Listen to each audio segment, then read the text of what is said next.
Chapter 62, Oh Down to the River We Did Ride. The Riverlands, 294 AC. The Blackfish had spent most of the ride from the Vale deep in thought. As he passed Stonehenge and night began to fall, he found himself at a crossroads. Should he stop at the keep to speak with Lord Jonos, or should he continue on?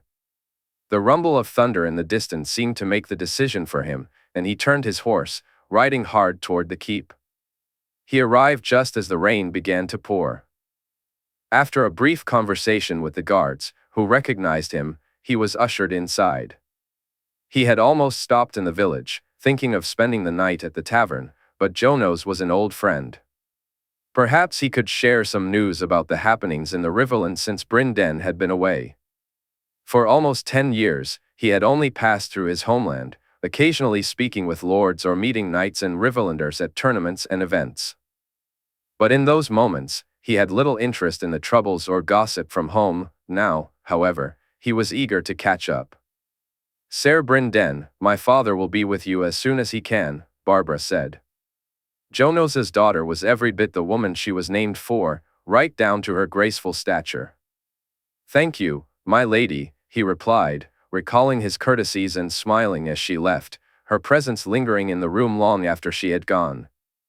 He braced himself for a lively evening with Jonos, who had a penchant for drinking and lamenting about the Blackwoods.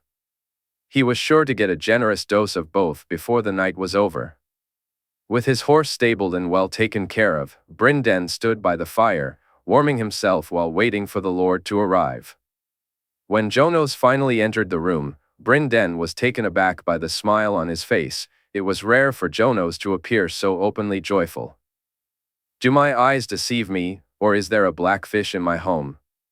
Jonos exclaimed as he approached. "No, it's really me."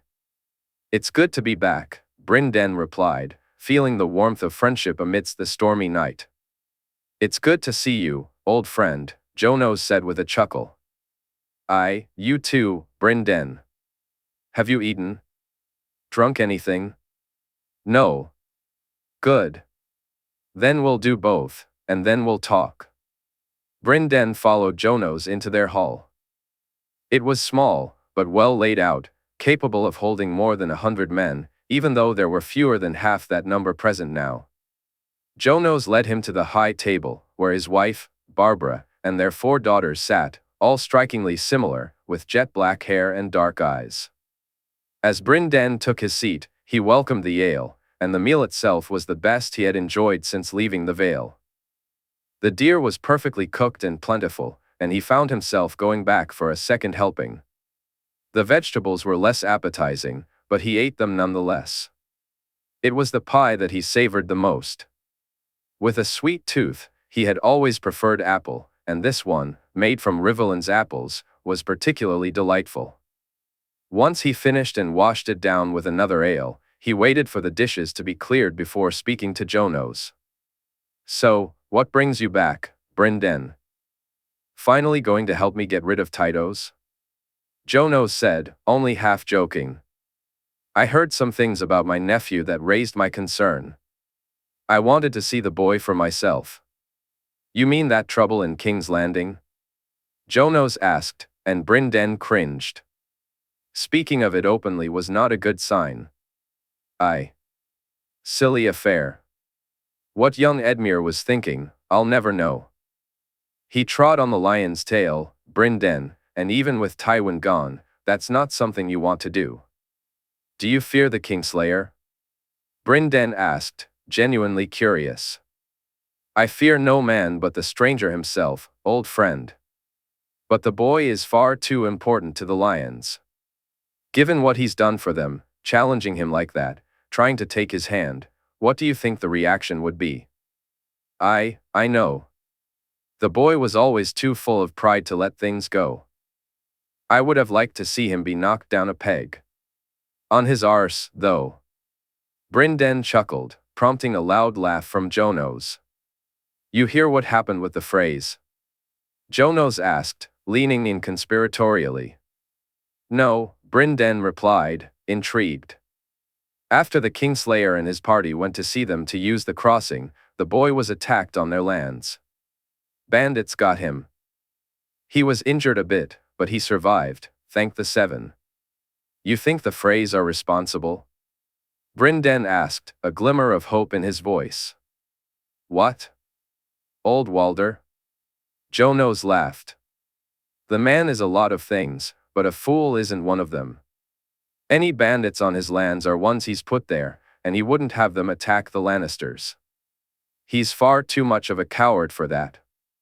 No, whoever this was, it certainly wasn't the Freys. Doesn't sound like them, Brynden agreed. Luckily, they were dealt with long before your niece arrived. What? Cat's here? Brynden's surprise was evident. In Riverrun, She arrived a few days ago. I thought when I saw you, there was some event coming up. I even sent Harry to Riverrun to make sure Hoster was feeling better. Hoster is ill? Damn, my mouth gets the best of me, Jon Snow admitted. I forget how long it's been since you've been by. He's not been well these past few moons, but he still does his duties. You know how your brother can be. That I do. Enough of this talk. More ale, I say. Jon Snow declared, laughing, and Brynden couldn't help but agree. The ale flowed freely for the rest of the night, and Brynden drank eagerly. His mind was clouded with troubling thoughts he wished to clear, though it took a lot of ale for that to happen. Why was Cat here? Had something occurred that he was unaware of? His brother was ill? With all these questions swirling in his head, he recalled overhearing people speak of Edmure's folly, as the events in King's Landing had come to be known, while taking a piss. It was clear that things were far from well in the Riverlands. Should his nephew have played a role in the attack, Brynden shuddered at the thought of what it could mean for them. So, he drank and got drunk. When he woke the next morning, his head thumped and his throat was dry. He emptied the half-drunk mug of ale he had brought back to his room, feeling more awake with each sip. Having only partially stripped before collapsing into bed, he splashed some water on his face, quickly dressed, and left to break his fast. As he entered the dining hall, he saw Jon Snow sitting there, laughing and joking while enjoying his own meal. Brynden couldn't help but wonder just how often Jon Snow indulged like this. Morning, old friend. Hungry? Jon Snow greeted him. Brynden nodded, and Jon Snow sent a servant to fetch his meal. Can you have my horse readied? I'll eat and set off, and with a bit of luck, should reach Riverrun by nightfall. Consider it done, Jon Snow replied, dispatching another servant to take care of it. I thank you for last night, Jon Snow. It was much appreciated, Brynden said. Think nothing of it, Brynden. It was good to see you again. After finishing his meal, Brynden felt relieved to have an appetite. He said his farewells and promised to return before heading back to the Vale. As he mounted his horse, Jon Snow approached him and spoke quietly. If you see Harry, send his backside back here, will you? I will. Thanks again, old friend, Brynden replied as he rode out. On his way to Riverrun, he passed Jon Snow's bastard son, who was riding with a couple of guards. After greeting him and mentioning that his father was asking after him, Brynden couldn't help but smirk when he noticed the boy quicken his pace. Brynden did the same, but he soon felt how tired his old horse was.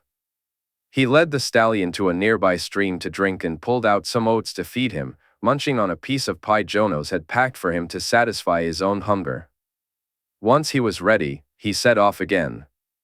Just as the sky began to darken, he saw it in the distance, Riverrun.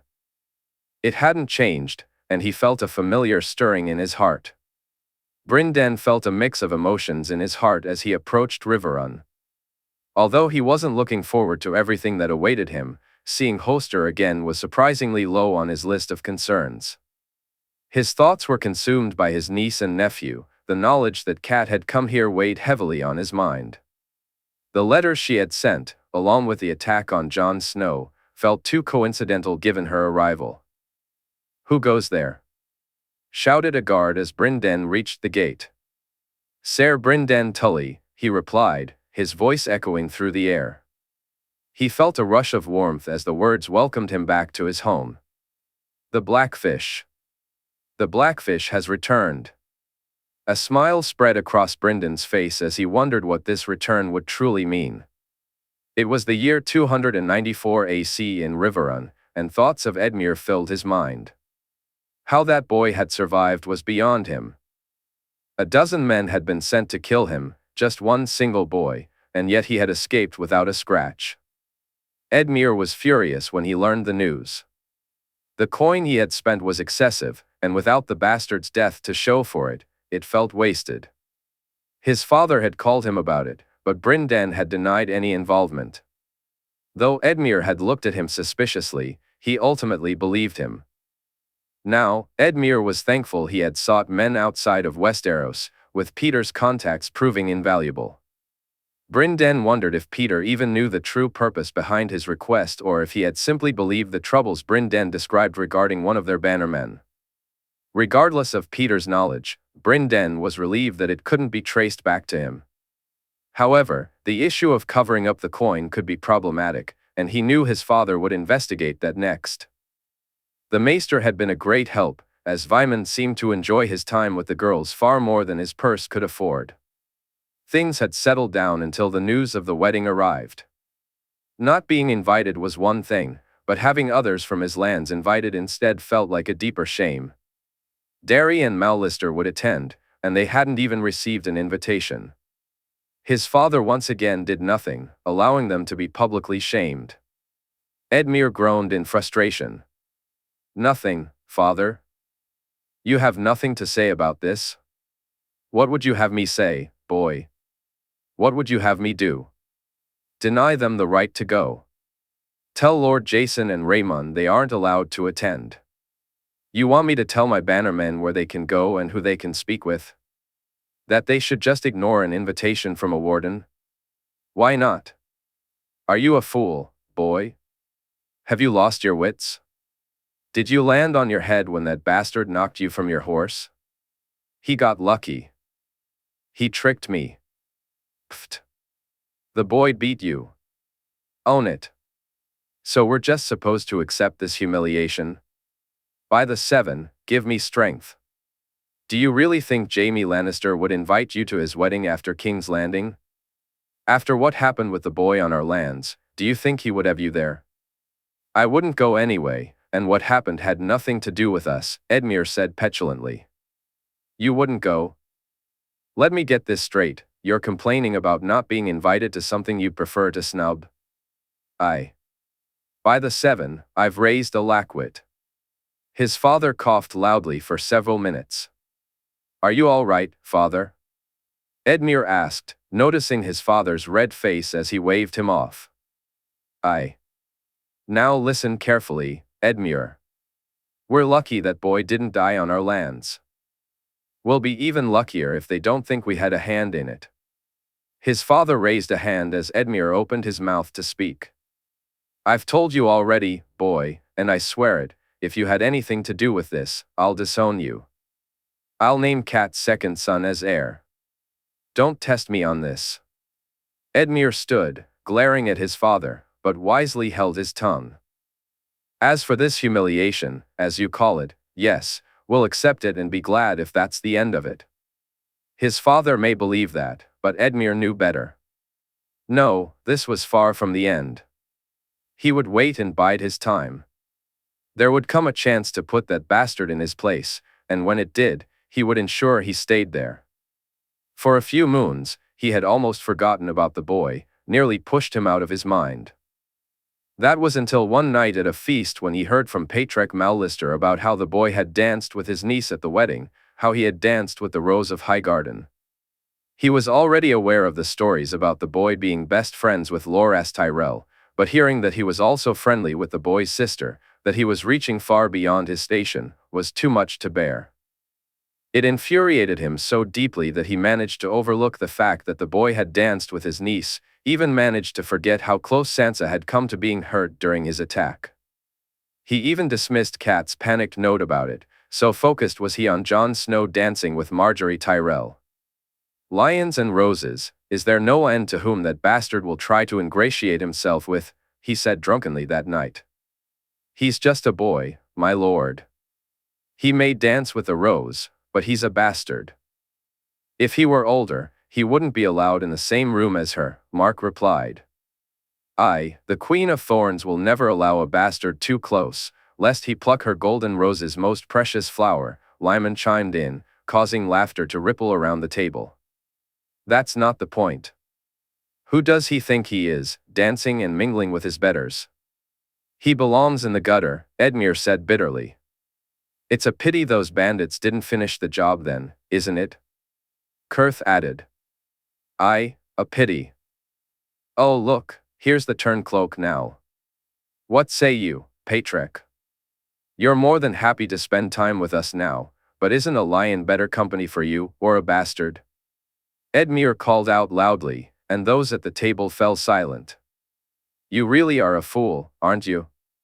What's wrong, Edmure? No boys for you to push around? Is that why you stay in your seat?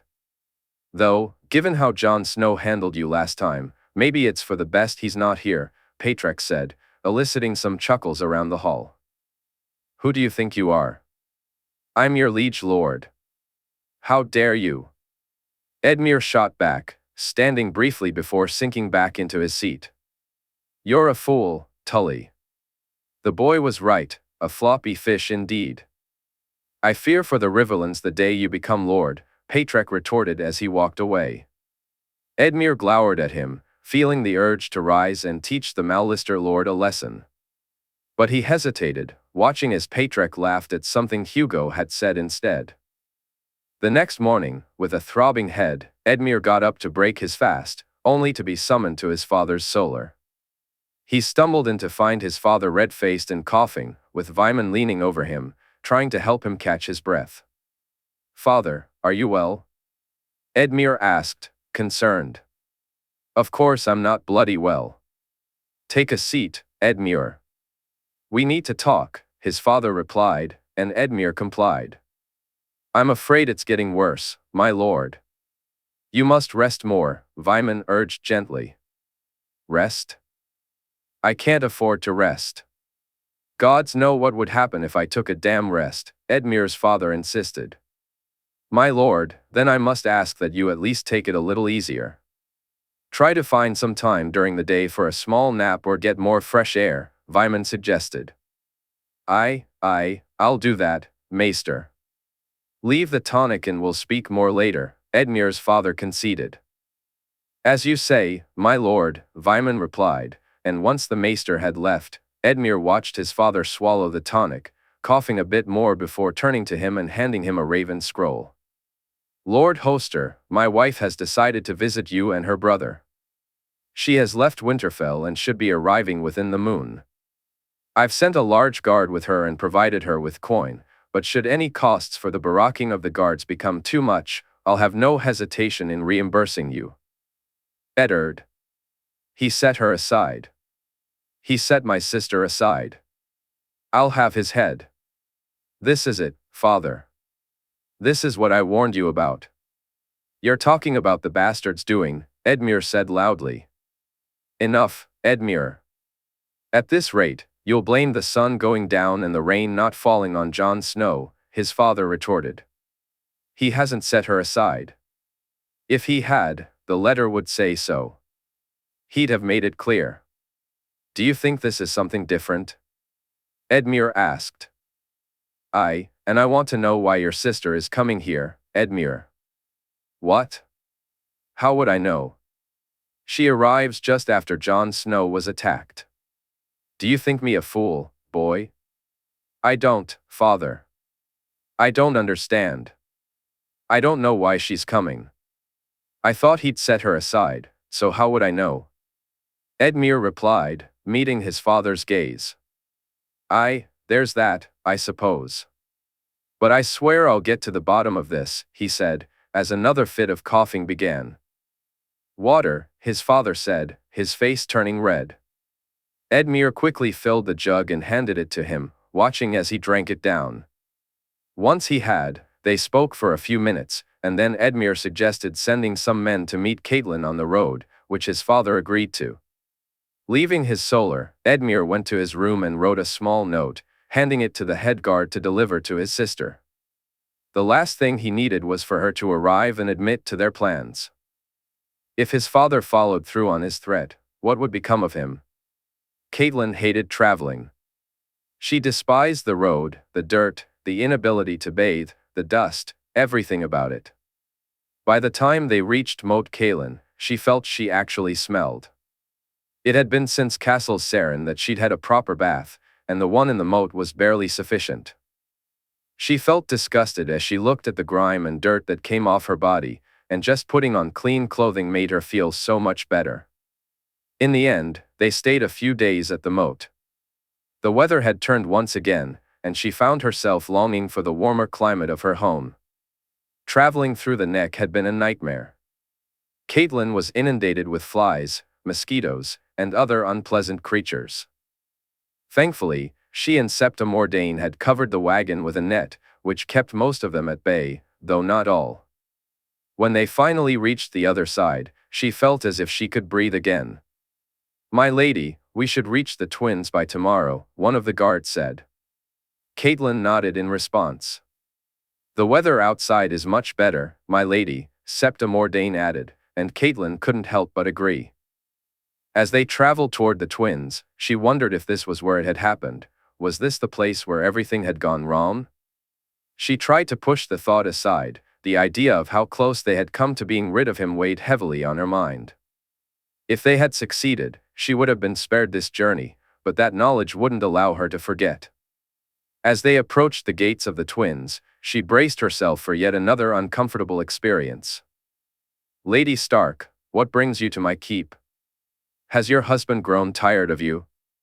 Set you aside, has he?" Walder Frey said with a grin. "Surprising, really. You still look like you could warm his bed," he added, licking his lips. "I've come to visit my father and brother, my lord." "My husband and I are very happy together," she replied, striving to keep her composure. "No doubt he is. It must be quite cold in the north. A man needs something to keep himself warm," Walder chuckled. "I seek to cross, my lord." "What toll do you require?" she asked, trying to contain her annoyance and disgust. "Perhaps you should stay the night, my lady. Wouldn't want you to fall prey to bandits now, would I? 2 attacks on Starks on my lands would give the family a bad name," he laughed. "That bastard is not a Stark," she said loudly. "He is your husband's son, though. I've always wondered about that. All that honor, and yet Ned Stark still fathered a bastard." "Seems we're more alike than I thought," he replied, smirking at the furious look on her face. Finally, he allowed her to pass. A single gold dragon exchanged hands, and she found herself on the other side. Catelyn felt both relieved and disgraced. As she was leaving, Black Walder informed her that the bastard was charged more. She tried to console herself with the thought that she was the daughter of his liege and that he respected her father too much to be greedy. But deep down, she knew the truth. Walder Frey cared far more for coin than for respect. That night, they arrived at Seaguard, and for the first time in a while, she felt what it was like to be welcomed properly. Lord Jason was ever gracious. Her rooms and the bath were just as they should be for a woman of her stature. He seated her at the high table and treated her like the beloved daughter of his liege that she was. In that moment, she felt the aches and pains of the past moon finally begin to fade away. When his son arrived and shared news of Sansa, she smiled and eagerly sought more information. However, by the end of the night, she wished she hadn't.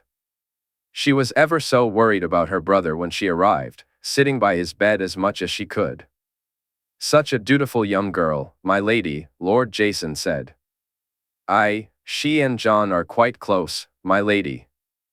"I've never seen a lad dote on his sister so," Patrick added, and while she smiled at his words, a grimace twisted inside her. Patrick went to the wedding in the west. "Such a wonderful event. Though I heard you had your own in Winterfell, too?" Lord Jason remarked, smiling as he looked at her. "We did, my lord, though a proper wedding in the West would have been much different, no doubt," she replied with a practiced smile. "As you say, my lady," Lord Jason responded. Catelyn found the conversation stilted for the rest of the night. Both Lord Jason and his son seemed to pick up on her discomfort whenever Jon Snow was mentioned, especially when they spoke of Sansa being with him. She knew it, she had worried about it, and now she was witnessing it come to fruition. The boy using his bastard powers was taking her sweet girl and leading her astray. She cursed Edmure for his stupidity and incompetence. If only he had done what he was supposed to. The next morning, they left Seaguard and rode on, stopping at Wendyish town. She would have. They stopped at Raventree Hall, and Catelyn felt a surge of pride as she noticed the men wearing her house colors. For a moment, she almost beamed with happiness. Her father had sent her an escort, ensuring she arrived as befitted his daughter. But that joy faded when the lead guard handed her a note. It was Edmure who had sent them, not her father. "Cat, father suspects. We must be careful. I shall speak to you alone when we have the chance. Ride quickly, sister, stop as little as possible. We must speak soon." Edmure's words weighed heavily on her. She held the letter tightly as they passed Raventree Hall, a part of her still longing to spend a night in the keep. But instead, they rode on. That night, after dinner, she burned the letter in the fire. The next day, alongside their guards, they continued their journey. Finally, after moons of travel, she spotted it in the distance. The last time she had seen it was when she was heading north, looking back while holding Robb in her arms. She had never imagined it would be 10 long years before she would see it again, never expected it would take so long to see her father's face. She made them stop the cart and stepped onto the grass, bending down to pick some up and breathe in the familiar scent. Home. She was home. In a way the North had never been. This was where she belonged, where she should have lived. Lady of the Riverlands, Lady of Riverrun, that had been her once. Had she known what the North was truly like, would she have wished to be anything more? She wasn't sure. Her life had never been what she wished for, she thought sadly as she climbed back into the cart.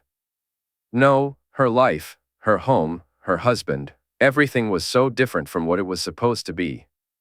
As the cart entered the gate and she looked around the still familiar courtyard, she wondered if it was better or worse. Raventree Hall and Sir Richard Lonmouth awaited her. Arriving at Raventree Hall promised enough challenges without having to confront the Lord right away.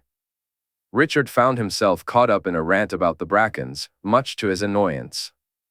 Lord Tytos was relentless, lamenting to anyone who would listen about how they had crossed into his land, stirring up trouble, and how the Tullus were utterly useless. The complaints grew tiresome quickly, but Richard listened, as did the others in the hall. After all, the man was feeding them, so they felt obliged to endure his whining. Sitting lower down with some of the guards, Richard realized that despite being a knight, his status from Dorne didn't carry much weight here. For 2 nights, he had come, eaten, and drunk, but while he learned a few things, it wasn't what he truly needed to know. The incessant chatter about the Brackens dominated the conversation. "I wonder what that's all about?" Carl, a guard he had become friendly with over the past few days, asked. "What?" Richard replied, following Carl's gaze to the high table where Tytos was animatedly speaking to one of his sons, a raven scroll in hand. He didn't have to wait long for an answer. Lord Tytos stood up, hushed the hall, and began to speak. "Quiet down, everyone. I have news to share. The mountain has fallen, killed in the west. Tywin Lannister's rabid dog is dead." Cheers erupted throughout the hall. Would you believe it? Someone actually went out and killed that big brute. This calls for more drinking. Carl exclaimed, and Richard laughed along with the others at the table. "I wonder how they managed it," he mused. "Or how many of them it took," Carl added. As the table buzzed with excitement, Richard noticed that the scowls and frowns at the high table had vanished. The mountain's death was enough to shift the conversation away from the Brackens. Perhaps now he would finally hear more of what he had come for. As the ale flowed freely, the atmosphere shifted from a simple gathering to a lively celebration. What had begun as a simple meal with a few drinks quickly transformed into a lively feast and celebration. For Richard, the most enjoyable part of this unexpected gathering wasn't the improvement in the dishes or the ale flowing freely. It wasn't even the welcome addition of wine that somehow appeared at his table. No, what truly excited Richard was the opportunity to steer the conversations as everyone indulged and let loose. Carl, suddenly more talkative, was an easy target for Richard's banter. When Lucas Blackwood joined their table, Richard seized the moment. "I might stop by Riverrun on my way to King's Landing," he joked. "If you lot are celebrating here, I can only imagine how grand it must be up there. I might actually get a feast."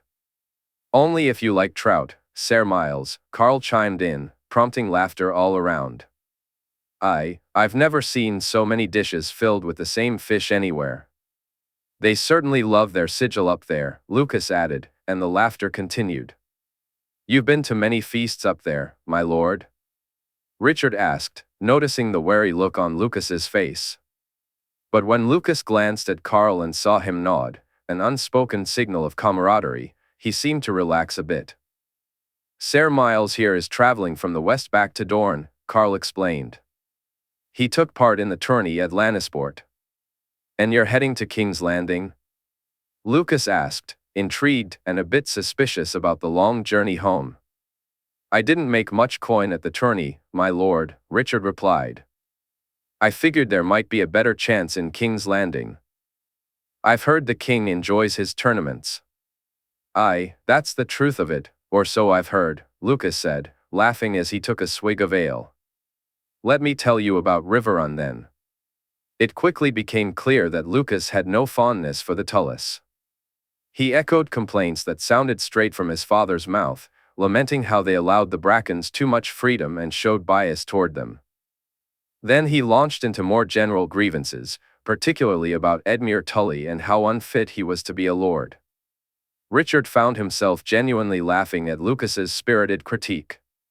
When he heard their version of what his king had done to Edmure in King's Landing, he couldn't help but laugh. On his arse, twice. And the boy never even touched him. He should have known better than to mess with a follower of the true gods. Lucas exclaimed, laughing loudly. Then he got knocked on his backside in a joust by a 10-nameday-old boy. Even the bold himself lost one at 10. Can you imagine what the floppy fish was like after that? Carl chimed in, prompting more laughter around the table. "Floppy fish?" Richard asked, intrigued. "What, you haven't heard the song nor the story, I wager?" Lucas replied, a grin spreading across his face as Richard shook his head. Lucas launched into the tale of the day Edmure was supposed to first lay with a woman. He had it all planned out but drank too much and couldn't rise to the occasion. A singer swooped in and took the girl for himself, and to add insult to injury, he wrote a song about the floppy fish. As Richard laughed along with everyone else at the table, he decided to take a different approach. "A man who drinks too much and tries to bed wenches, surely there's nothing wrong with that," he said, looking at Lucas. "Aye. But a man who can't hold his drink and fails to bed them? Well, that's a different story," Carl said, laughing heartily. "True, but if that's the worst of him, then he doesn't sound too bad," Richard replied, but Lucas shook his head. "The man's a fool, Sir Miles. He can't take a slight nor hold his drink. All the way back from King's Landing, he was swearing to get even with the bastard. My brother Brynden said the drunker he got, the more ridiculous the things he came up with," Lucas said, lowering his voice conspiratorially. "But we've all done that, surely. Many's the time I lost in a joust or a melee and groused about it," Richard countered. "But a 10-nameday-old boy? Have you ever threatened to kill a 10-nameday-old boy?" Lucas said, shaking his head. "No, you got me there. But maybe it was just the beer talking." Besides, isn't that boy all the way over in the west? Richard replied, as Lucas. Richard finished his ale and slid his mug over to Lucas, leaning in to whisper again. You didn't hear what happened when the boy came through the Riverlands? He was attacked, bandits, they say. But I know the phrase, they're the only bandits in those lands, Lucas said, belching loudly. You think it was Edmure? I know what my brother said, Sir Miles, and what I've seen with my own eyes. I wouldn't put it past him. Lucas downed a few more Alesh himself. Carl was passed out nearby, and looking at young Lucas, Richard thought he might be joining him soon. As he made his way to the room he'd been given, he pondered what he had heard. Some of it was just useless gossip. It was clear the Tullus were held in no great respect, but he already knew that. The Riverlands had fractured during the rebellion, with Hoster unable to muster his full strength. Given what he knew of Edmure, Richard figured he would have even less success than his father. So, some of the disdain was understandable, but a lot of it stemmed from the boy himself. Richard had never been impressed with Edmure, especially after their time in King's Landing. The fact that his bannermen seemed to believe him capable of such an attack, combined with what Lucas had said about the phrase, made Richard wonder. As he lay down in bed that night, he started to think that maybe, just maybe, Olenna Tyrell and the others could be right. The next morning, he woke up, broke his fast, and said his farewells to Raventree Hall. He thanked Lord Tytos for his kindness and extended an invitation to visit Lemonwood, trying not to smirk at the thought of the dolt's reaction. He then bid goodbye to Lucas, who barely remembered him, and to Carl, who seemed almost sorry to see him go. It was good supping with you, Sir Miles. I wish you good fortune in your adventures, Carl said. I thank you, Carl. All the best to you and yours, my friend, Richard replied as he rode off. He had been riding for almost a day when he finally saw a riverrun come into view. As night fell, Richard had no intention of simply riding up to his destination. He first needed to meet with one of his contacts. So, he decided to camp for the night, sleeping under the stars. The weather was dry and just right for a night outdoors. The next morning, it took him a few hours to locate the small shack where they had arranged to meet. When he arrived, he found it empty, so he stepped inside, lit a fire, and waited. Expected you a few days ago, Elaine, Darius said as he entered the shack. Got held up with the Blackwoods. The men love to drink, he laughed. Better than those fish, I bet. Though Edmure likes his, the old man keeps a tight lid on the rest of the household. A dry house? However did you manage? Darius asked with a smile. You know me, Elaine.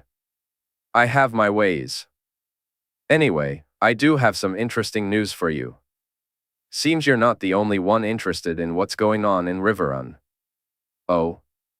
Who else?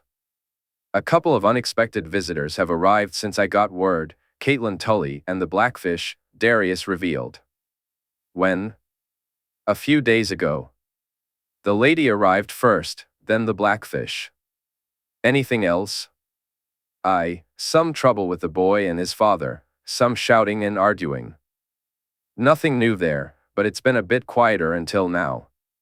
Richard contemplated this shift in events. On one hand, it confirmed his suspicions. Jon had been attacked, but the attempt had failed. Caitlin Tully must have come to speak with her brother about it. He had no doubt that if Edmure played a role in Jon's attack, then his sister knew at least, or had her own part in it. The Blackfish, however, was not what he had expected.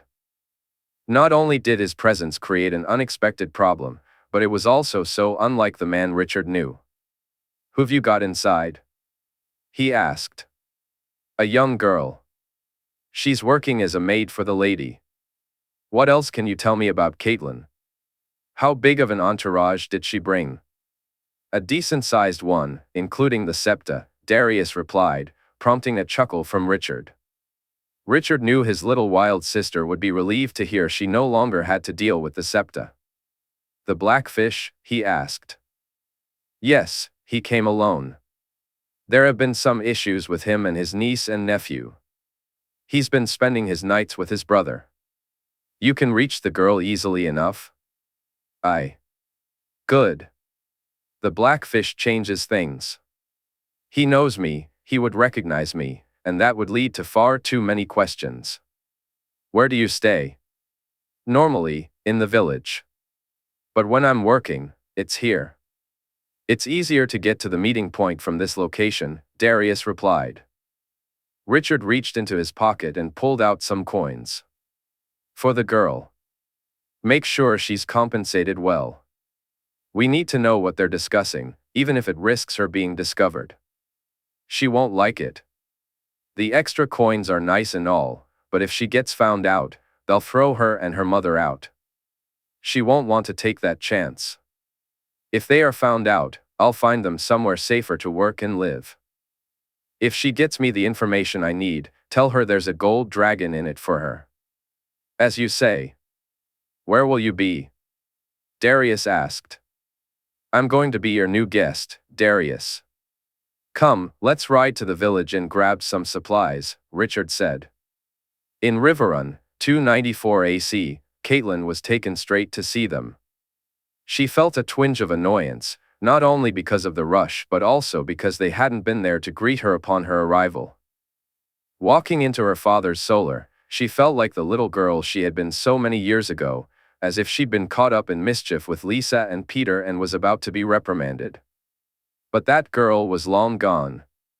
In her place stood a lady of a noble house, married and with children of her own. She stood tall and walked proudly into the solar. Cat, dearest Cat, it's good to see you, sister, Edmure said, hugging her tightly. Her little brother had grown into a man. His auburn hair was longer, and his eyes were bluer than she could remember. She kissed his cheek and turned to her father.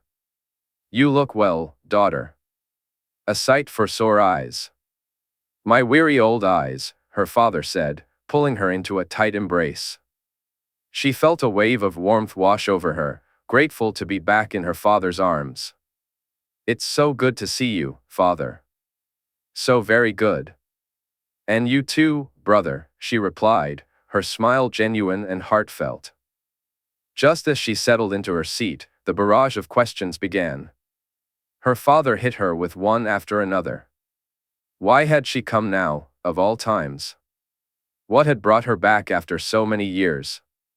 Was everything well between her and Ned? How were the children?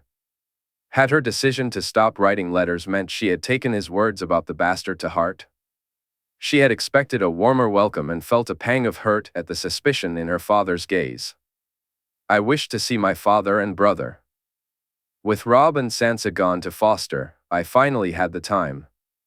And once Septa Mordane wanted to visit her family, I decided to join her, she explained, weaving the lie about the Septa as if it were second nature.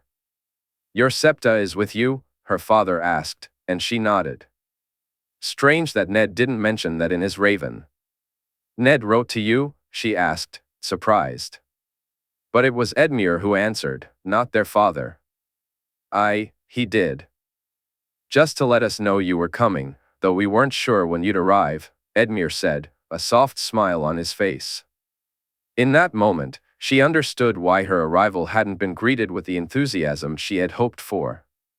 Your children have been fostered, her father asked before she could respond to Edmure. Sansa is gone to Highgarden, and Robb to White Harbor. It was Ned's decision, though the bastard played his part, she replied bitterly. How? Her father asked, fixing her with a direct gaze. How did he play a part? When Ned brought up the fostering, I wanted Robb to go to Highgarden and Sansa to come here. Why would you want your daughter to come here? Her father frowned. I wished her to learn as I did, to learn from you, father. And Jon Snow, her father added, he came up with the ideas for them to go. Where did they go, or was that Ned? It was the bastard. Robb should be in Highgarden, he and Lady Margaery could make a good match, she said, but her father shook his head. Jon Snow has done you a great favor, and still you blame him. Does your hatred run that deep, Cat? Are you really that blind? It's no favor, it's part of his plans. He wants to keep Robb in the north so he can't secure a strong match. His friendship with the Tyrell boy can't be threatened. How is it that a 10-nameday-old boy has more sense than my children? More understanding of politics? Her father sighed. Father, she said indignantly. No, Cat, you'll listen to me. Margaery Tyrell would never marry Robb. Olenna has her sights set far higher than the north. Even if there were a chance of a match, it could never happen. Your son must marry in the north. You would deny Robb his due? My son deserves the very best bride, Margaery Tyrell, Princess Myrcella, any daughter of a great southern house. Yet just like Ned, you'd sell him cheaply for a manderly. A manderly, you say? And it was Jon Snow who came up with this, the fostering, the bride, perhaps? Her father asked. She nodded, and he smiled. Father? Edmure asked, confused. Sending Sansa to Highgarden is perfect. It's a move I wouldn't have considered, yet it's brilliant, if she and the heir get along. The cripple? You'd see my girl with a cripple? She said, shaking her head in anger. The heir of the Reach, or are you too blind to see it? As for Robb, the Manderleys are quickly becoming one of the richest houses in Westeros, especially with those ships and the deal with the Lannisters.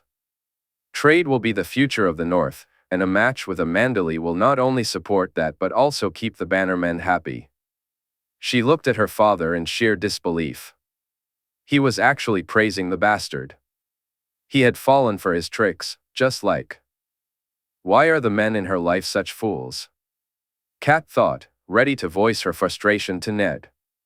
She was about to reveal just how cunning bastards could be, how this was merely another step in their scheme to take Winterfell from Robb.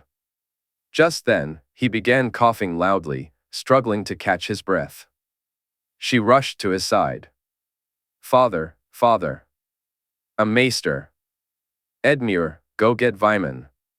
She urged, worry lacing her voice. But Ned waved her off, pointing to the water jug.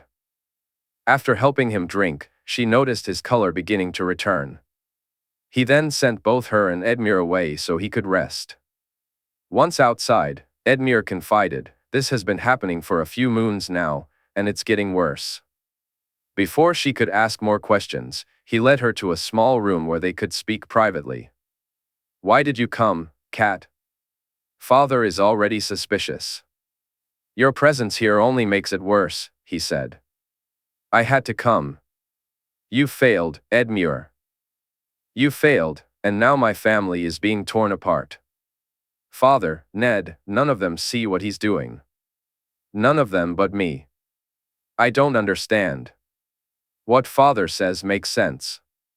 Sansa would love Highgarden, wouldn't she? And if the Manderleys are true to their word, it's a good match for Robb. They follow the true gods too. It's a plan, Edmure. Robb with a powerful southern alliance would make the Lannisters think twice. But now, the bastard and his friend can sway the Tyrells. They could promise them something more.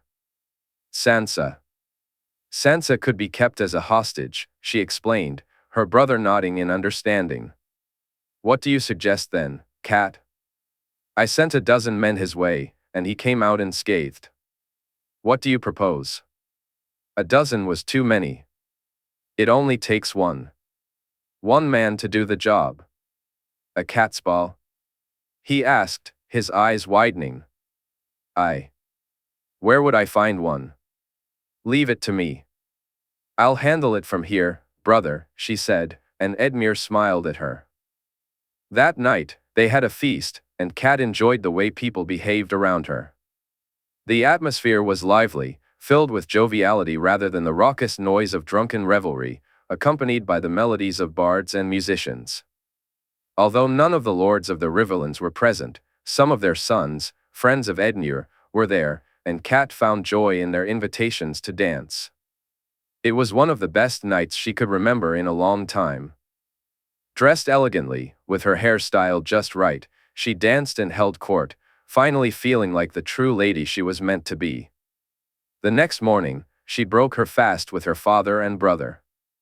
Much of the day was spent embroidering with Septa Mordain, but her gaze often drifted to the window, watching the river flow by. As evening approached, she dressed for dinner and made her way to the great hall. Suddenly, an excited young man rushed past her, heading toward her father's chambers. Curious, she turned to follow, hearing her father call out for Edmure. Moments later, she saw him emerge from his rooms, an unusual expression on his face. "Father?" she asked, noticing his look of concern. "Your uncle's at my gate." "Brynden?" "You have another," he chuckled. "Come, let's go welcome the Blackfish." A smile spread across Kat's face at the thought of seeing her uncle again. It had been far too long. Yet, as they walked, a shadow of worry crept in. What could have brought her uncle home after so many years? The closer they got, the more her smile faded into a frown. Riverrun. The Blackfish. In the short time he had been back, certain truths had become clear to him. His brother hadn't changed, they were still at odds over a betrothal he had no interest in. His nephew was a fool, weak and foolish to the point that he feared for the survival of his house when Hoster passed, which, given Hoster's illness, seemed likely to happen sooner than anyone wished. But it was his niece who disappointed him the most. The cat he remembered and cherished had been replaced by someone he barely recognized. Although he had been welcomed cordially, the lack of warmth was expected, given how he had left things with Hoster. Still, Kat's cool reception should have been the first sign that something was amiss. As dinner was prepared, they fell into a comfortable silence, choosing to eat rather than engage in conversation. He was accustomed to this quietude, so it didn't bother him. After the meal, all four of them retired to his brother's solar. Surprisingly, Edmure, given what he knew of the boy, had drunk very little, which he found odd. "What brings you back, Brynden?" his brother asked, and he couldn't help but smirk at the fact that Edmure still hadn't referred to him as brother. "Jon Snow," he replied, getting straight to the point while observing his niece and nephew for their reactions. They did not disappoint, both exchanged glances with each other. "What about the bastard?" Kat asked, her voice dripping with disdain, momentarily taking him aback. "Did any of you have anything to do with the attack on him?" he inquired, noticing the intrigue in Edmure's expression. "Why would we?" Edmure shook his head, genuinely puzzled. "I know what happened in King's Landing. I know how you both feel about him, your letters made that abundantly clear," he said, turning his gaze to Kat. "Who cares about someone attacking a bastard anyway?" Kat chuckled, but he found the sound unsettling. "Jaime Lannister, half the damn North, Olenna Tyrell, need I go on?" "Tyrell?" Edmure looked at him, intrigued. "With the improved trade deals, who stands to gain more than the Tyrells, aside from the Lannisters?" he replied, and Hoster nodded in agreement. "Aye, it'll be food that the coin gets spent on mainly," Edmure added. "So again, were any of you involved?" "No," Kat said, but when he glanced at Hoster, he could see doubt mirrored in his nephew's eyes. "Should the Lannisters think it was us, and if anything happens to that boy, we'll be blamed." "What do you think they'll do then?" he warned, looking at his niece and nephew. "They wouldn't do anything for a bastard, uncle," Edmure said dismissively. "That bastard has made them more coin than any other man. That bastard is Jaime Lannister's. By all accounts, he's closer to him than a father is to a son. If a hair is harmed on that boy's head," he said. Hoster nodded in agreement. "We had nothing to do with it," Kat interjected, and Edmure nodded along. "Then see to it that we have nothing to do with it in the future either. If that boy is harmed, if they come because of you, I won't be here to help you. You'll have brought it upon yourselves, and I refuse to be a part of it," he said as he stood to leave. "Family, duty, honor, uncle," Kat called after him as he walked from the room. "Aye, but honor is part of those words too, Kat. Don't forget it." He settled down for the night when the boy came to summon him to his brother's solar. He found him red-faced and out of breath, which worried him. "You don't look well, brother," he said, taking a seat. "Damn stupid cough. Can't get rid of it. This helps, though. Vyman tells me not to drink it," he replied, pouring him a glass of Dornish sour.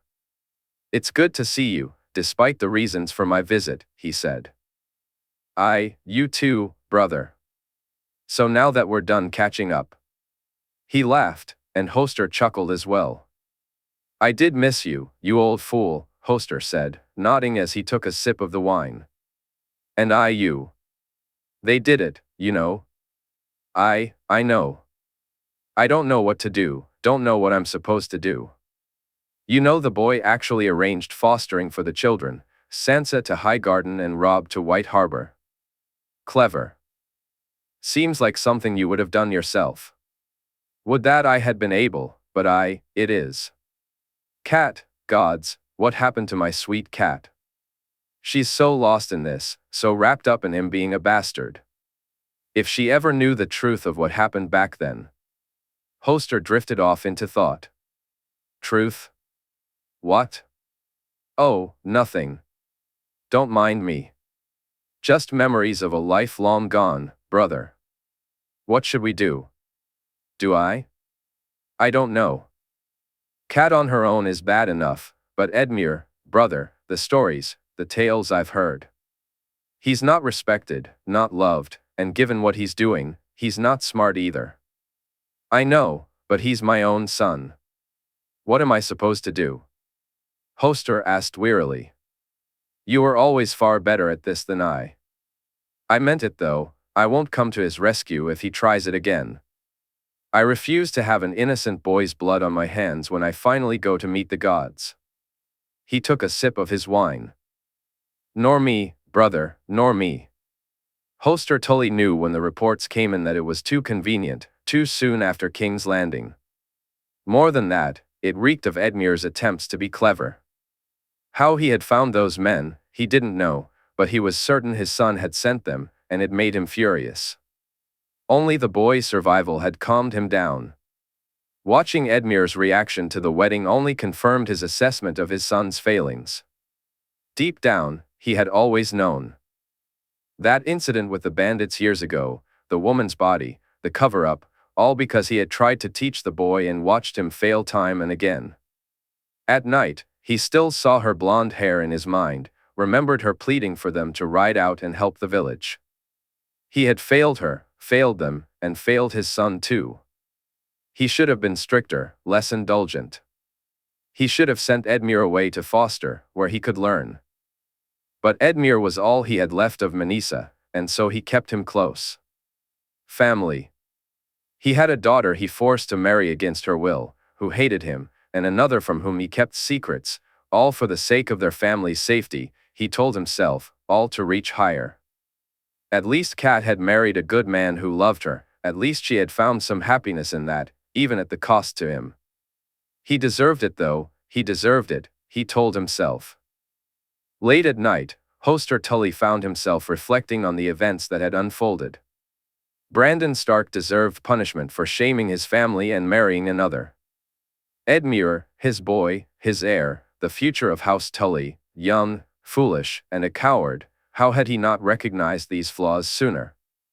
How had he failed to correct them in time? And now, what could he possibly do? Should he follow through on his threats? Strip Edmure of his title and give it to Kat's son? Allow Ned Stark to train him up and then claim him as his own? Was that the only option left to him? For over 10 years, he had wasted time embroiled in a petty feud with his brother, all because Bryn Den had dared to say no, all because he refused to take a bride as ordered. What could he have achieved in those lost years? With Bryn Den by his side, he could have taught Edmure how to be a man. He could have had his brother with him, standing together. Duty. Duty to one's king. But what happens when you choose another path? What if you believe that another offers a better opportunity? Is it not your duty to follow that king, or should you always remain beholden to your oaths? The Targaryens had raised them up, but under Baratheon, they could rise even higher. Jon Arryn had been right when he approached him all those years ago. Had he been wrong to forsake his oaths? Had he failed in his duty? Duty to one's God, was it not right to help those who knew no better to see the light? Was that not the duty of a man? The North needed to be brought into the light. Did that duty to the gods negate his obligation to a king? Did it not absolve him of being an oath-breaker? Was he not guilty of trying to keep the North in the dark? And if so, was he not justified in wanting to see Brandon suffer for it? Was it not his duty to do so? Honor, such a fickle thing compared to the other two, he thought. No matter how he looked at it, he had forsaken his own many years ago. He had lied, told half-truths, and hidden things from his family and allies.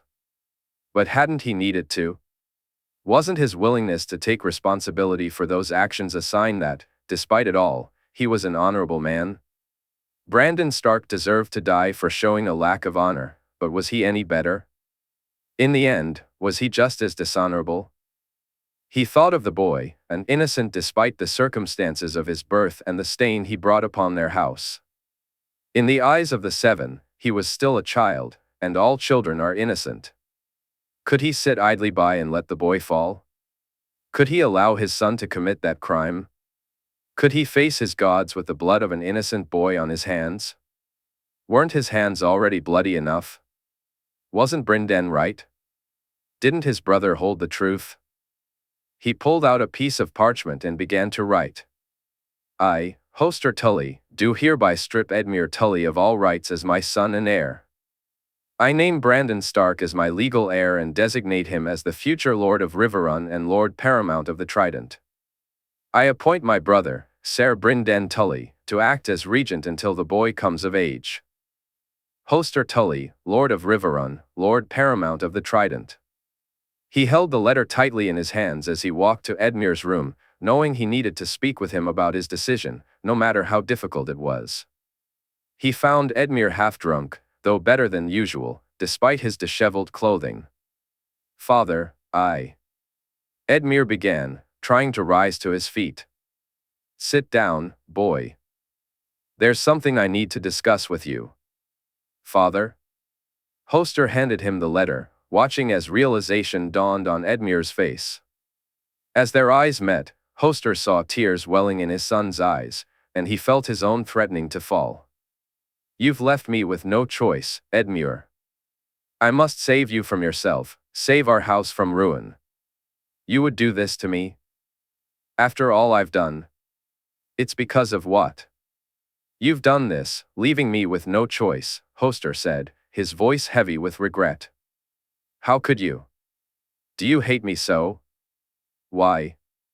Why do you hate me so? Edmure cried, his emotions spilling over. He stepped closer, his body trembling as a cough racked through him, each breath coming in shallow bursts. I don't hate you, son. Far from it. I don't. Hoster's voice faltered, his cough growing louder.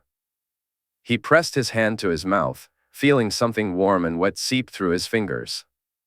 I don't, he repeated, but as he looked down, he saw the blood staining his hand. Maester. The world around him began to fade, and he collapsed to the ground. In those final moments, he saw Edmure sitting there, frozen in place, his expression a mix of confusion and pain. Then, as darkness enveloped him, Hoster drew his last breath, slipping away into an endless void.